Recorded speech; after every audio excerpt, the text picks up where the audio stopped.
এই যে বিপুল পরিমাণ ভোট পড়েছে, কোথায় কোন জেলায় বেশি ভোট পড়েছে? প্রথম দফায় সবচেয়ে বেশি ভোট কোচবিহারের শীতলকুচিতে। শীতলকুচিতে একটি বুথেই ভোট পড়েছে ৯৯%। বিপিন চন্দ্র রায় প্রাথমিক স্কুলে। এই বুথে এখানেই ভোটদান প্রক্রিয়া চলেছিল এবং এই যে ঘরগুলো রয়েছে, এই যে কক্ষগুলো রয়েছে স্কুলের, সেই কক্ষগুলোর মধ্যেই কিন্তু ভোটদান প্রক্রিয়া চলেছিল।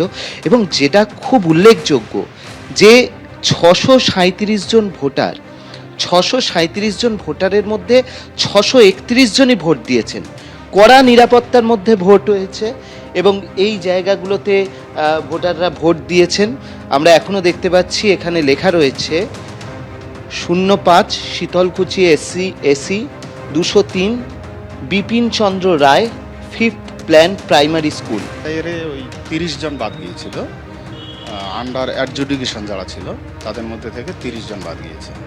৬৩৯ দুজন মারা গেছে, এবার ৬৩৭, তার মধ্যে ৬৩০ ভোট পড়েছে। আর ইডিসি ভোট একটা ছিল, ওটা আমি দিয়েছি। নিরাপত্তা কীরকম ছিল? নিরাপত্তা ভালো ছিল আমাদের এখানে। কি বলবেন, মানে এত মানুষ ভোট দিতে এলেন, মানুষের মধ্যে প্রচুর উৎসাহ ছিল। হ্যাঁ, এবারে সবাই ভোট দিতে, যারা বাইরে ছিল সবাই এসেছে এবং যে কয়েকজন আসেনি, আমি বিএলও হিসেবে জানি এখানে যে কয়েকজন আসেনি তারা বাইরে আছে, ওরা আসতে পারেনি কোনো কারণে, না হলে আরো পার্সেন্টেজ বেড়ে। আমি আবারও সরাসরি নিউজ রুমে চলে যাব। অতনু হালদার রয়েছেন। অতনু, এই যে বিপুল ভোট প্রথম দফায়, এক্ষেত্রে লাভবান কারা হবে? মানে জল্পনায় কি উঠে আসছে? দেখো, সেটা ভোটের ফল বেরোলেই বোঝা যাবে যে লাভবান কারা হতে চলেছেন। এখন প্রথম দফায় যেরকমভাবে ভোট হয়েছে, অনেকেই মনে করছেন দ্বিতীয় দফাতেও এই ট্রেন্ডটাই হয়তো বজায় থাকবে। এখন সেক্ষেত্রে লাভবান কারা হবেন বা কাদের ক্ষতি হবে, এটা বোঝা যাবে ৪ তারিখে ভোটের রেজাল্ট বেরোলে। কিন্তু প্রাথমিকভাবে তিনটে জিনিস সবাই সামনে রাখছেন। এক হচ্ছে এসআইআরের ইম্প্যাক্ট, যে এই এসআইআরের জন্যে অনেকে এসআইআর পর্বের পর আগ্রহে বা অনেকে উদ্বেগে গিয়ে বুথে একদম ভিড় জমিয়েছেন এবং তার ফলে এই ভোটদানের পরিমাণটা বেড়েছে এবং এই ক্ষেত্রে ভোট কোন দিকে যাবে সেইটা দেখার। দ্বিতীয়ত হচ্ছে যে এই এবারে একটা ভোটদানকে কেন্দ্র করে একটা আগ্রহ বেড়েছে, তার অন্যতম কারণ হচ্ছে যে একদম শান্তিতে ভোট হয়েছে। দু একটা বিক্ষিপ্ত অশান্তির ঘটনা ছাড়া ২০১১ সালের পর এই রকম শান্তির পরিবেশে এই রাজ্যে ভোট হয়নি। এর ফলে যারা ভোট দিতে সচরাচর বেরোতেন না, তারাও এবার বেরিয়ে বুথ পর্যন্ত গেছেন এবং ভোট দিয়ে বাড়ি এসছেন। ফলে এই যারা এমনিতেই অশান্তির আশঙ্কায় ভোট দিতে যেতেন না, তারাও এবার বুথে ভিড় জমিয়েছেন। ফলে তাদের ভোট কোন দিকে যাবে সেটা একটা বড় ফ্যাক্টর। তার সঙ্গে সঙ্গে এই যে এসআইআর পর্বে বিপুল নাম বাদ পড়েছে, ভুয়ো ভোটার, মৃত ভোটার, এদের মধ্যে তো অনেকের ভোট পড়ে যেত, এরকমটা বারবার অভিযোগ ছিল। ফলে সেই ভোটগুলো মানে ছাপ্পা ভোট, জাল ভোট, সেইগুলো এবার পড়ার সুযোগ থাকছে না। ফলে এর ফলেও কার লাভ হবে কার ক্ষতি হবে সেটাও একটা ফ্যাক্টর। তো এই সমস্ত ফ্যাক্টরগুলো কাজ করছে। এখন এই সবকটা ফ্যাক্টর কোনো একদিকে যায় নাকি কোনো ফ্যাক্টর একদিকে যায়, আবার অন্য কোনো ফ্যাক্টর অন্যদিকে যায়, এইগুলো সবাই নিয়ে এখন বিশ্লেষণ করছেন। তবে সব কিছুই বোঝা যাবে ৪ তারিখে ফল বেরোনোর পর রেজাল্ট কী হচ্ছে সেটা দেখলে বুঝবে। ধন্যবাদ অতনু। এই যে বিপুল সংখ্যক ভোট পড়েছে, যে শতাংশের কথা বারবার বলা হচ্ছে, তা নিয়ে গতকাল যে আসন সংখ্যা ছিল সেখানে কে কত আসন পাবে তা নিয়েও তরজা একেবারে তুঙ্গে পৌঁছেছে। প্রধানমন্ত্রী নরেন্দ্র মোদী কি দাবি করেছেন এবং তারই পাশাপাশি মমতা বন্দ্যোপাধ্যায় কি বললেন, শোনাবো। पर मतदान हुआ है, जबरदस्त मतदान हुआ है। देश आजाद होने के बाद देश ने कभी ऐसा देखा नहीं जो इस बार बंगाल के लोगों ने करके दिखाया है। पहले चरण के मतदान ने ये पक्का कर दिया है कि कई जिलों में टीएमसी का खाता भी नहीं खुलेगा।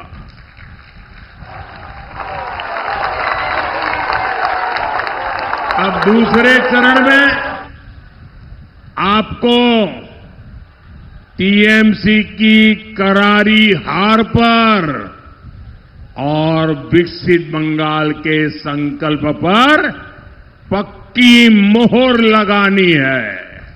ये कल जो हुआ है उसका रिकॉर्ड तोड़ोगे? ये कल जिन्होंने मतदान किया है उन्होंने आपके लिए चुनौती खड़ी कर दी है। करोगे मतदान इतना? 8 तारीख में रिजल्ट निकालेगा तो देखेंगे জ্বলবেন আর লুচির মতো ফুলবেন, দেখে রাখুন। আমাদের যা মাইনাস জায়গাগুলো ছিল কালকে আমরা এগিয়ে গেছি, বিজেপি অনেক সিটে হারবে। এবারে মনে রাখবেন যা সিট ছিল তার অর্ধেকও পাবে না। সেই জন্য বাংলা কামড়ে আজকে অমিত বাবুকে মিটিং করতে হয়েছে প্রশাসনকে নিয়ে। ভয় দেখাচ্ছেন সবাইকে। কাকে ভয় দেখাচ্ছেন? 4 তারিখের পরে তোমার দেখা নাই গো, তোমার দেখা নাই, আর কাউকে পাবেন না। এত গর্জন বাংলা এসে করছেন যেন মনে হচ্ছে সব সিটে আপনি জিতে গেছেন। ঘেচু, আলিপুরদুয়ারে গোল্লা, কুচবিহারে গোল্লা, উত্তর দিনাজপুরের গোল্লা, দক্ষিণ দিনাজপুরের গোল্লা, মালদায় গোল্লা, মুর্শিদাবাদে গোল্লা। রেজাল্টটা বেরোলে মিলিয়ে নেবেন। এত গর্জন করছেন না, এই গর্জনের কি ফল হয় আপনাকে আমরা আগেও দেখেছি। কি বলেছেন অধীর রঞ্জন চৌধুরী দেখুন। নির্বাচনের দিন বাইক চালানো বন্ধ রাখা উচিত বলে আমি মনে করি। আমি নির্বাচন কমিশনের পক্ষে কথা বলছি না, তার সপক্ষে কিছু বলছি না। তবে বাইক বাহিনী মানে হচ্ছে তৃণমূল বাহিনী, বাইক বাহিনী মানে দুর্বৃত্তদের বাহিনী, বাইক বাহিনী মানে লুট করার বাহিনী। বাংলা এটা প্রতিষ্ঠিত সত্য। তাই নির্বাচনের দিন বাইক অবশ্যই বন্ধ রাখা উচিত। বাইকে কমিশনের বিধিনিষেধ খারিজ করলো হাইকোর্ট। কমিশনের আগের বিজ্ঞপ্তি খারিজ করে নতুন নির্দেশ দিল আদালত। কথা বলবো, আমাদের সঙ্গে রয়েছেন আমাদের প্রতিনিধি সৌভিক মজুমদার। সৌভিক, নতুন নির্দেশ যে আদালতের তাতে কি রয়েছে, কবে থেকে কড়াকড়ি? দেখো, নতুন যে নির্দেশিকা রয়েছে সেই নির্দেশিকায় বেশ কিছু রদবদল আনা হয়েছে। অর্থাৎ কলকাতা হাইকোর্টের তরফ থেকে এই নির্দেশিকা বলবৎ করা হয়েছে। এখন কলকাতা হাইকোর্টের তরফ থেকে এই যে নতুন নির্দেশিকা আনা হয়েছে সেই নির্দেশিকায় বলা হয়েছে যে ভোটের দুদিন অর্থাৎ 48 ঘন্টা আগে থেকে কোনো রকম বাইক মিছিলের অনুমতি দেওয়া চলবে না। অর্থাৎ তুমি জানো যে বাইক মিছিল নিয়ে কমিশনের তরফ থেকে আগেও বারবার আপত্তি জানানো হয়েছিল যে বাইকের মিছিলের জন্য তারা কিন্তু আশঙ্কা প্রকাশ করছেন যে এই মিছিলের মাধ্যমেই অশান্তির সূত্রপাত হয় এবং সেই মিছিল থেকেই কিন্তু একাধিক জায়গায় গণ্ডগোল হয়। ফলে কমিশনের যে বক্তব্য ছিল সেই বক্তব্যের একটা প্রতিফলন আমরা নতুন যে নির্দেশিকা আছে সেই নির্দেশিকায় দেখতে পেলাম। এবং সেখানে স্পষ্টত লেখা আছে যে ভোটের দুদিন আগে থেকে কোনো ধরনের বাইক মিছিলের অনুমতি দেওয়া হবে না। তারপরে দ্বিতীয় যে নির্দেশিকা সেই নির্দেশিকায় একেবারে স্পষ্ট করে বলা হয়েছে ভোটের দিনের 12 ঘন্টা আগে থেকে অর্থাৎ 29 তারিখ ভোট, তুমি বুঝতে পারছো যে 28 তারিখ সন্ধ্যে 6টার পর থেকে বাইকের পেছনে দ্বিতীয় কোনো ব্যক্তি বসতে পারবেন না। অর্থাৎ যিনি বাইক চালাবেন তিনি তাকে একাই বাইক চালাতে হবে, পেছনে দ্বিতীয় কোনো ব্যক্তি বসতে পারবেন না। কিন্তু এক্ষেত্রেও বেশ কিছু ছাড় দেওয়া হয়েছে। সেখানে স্পষ্টত বলা হয়েছে চিকিৎসা সংক্রান্ত কারণ বা পারিবারিক কোনো অনুষ্ঠান থাকলে সেক্ষেত্রে কিন্তু এই ধরনের ছাড় রয়েছে। এছাড়াও বলা হয়েছে কেউ স্কুল যাচ্ছে, স্কুলে ছাড়তে যাওয়ার ক্ষেত্রে বা স্কুল থেকে আনার ক্ষেত্রে এই ছাড় কিন্তু গ্রহণযোগ্য হবে। অর্থাৎ কলকাতা হাইকোর্টের তরফ থেকে সেই ছাড় কিন্তু দেওয়া হয়েছে। এখন তোমাকে বলবো যে ভোটের দিনের ক্ষেত্রে কি কি বিধিনিষেধ আছে।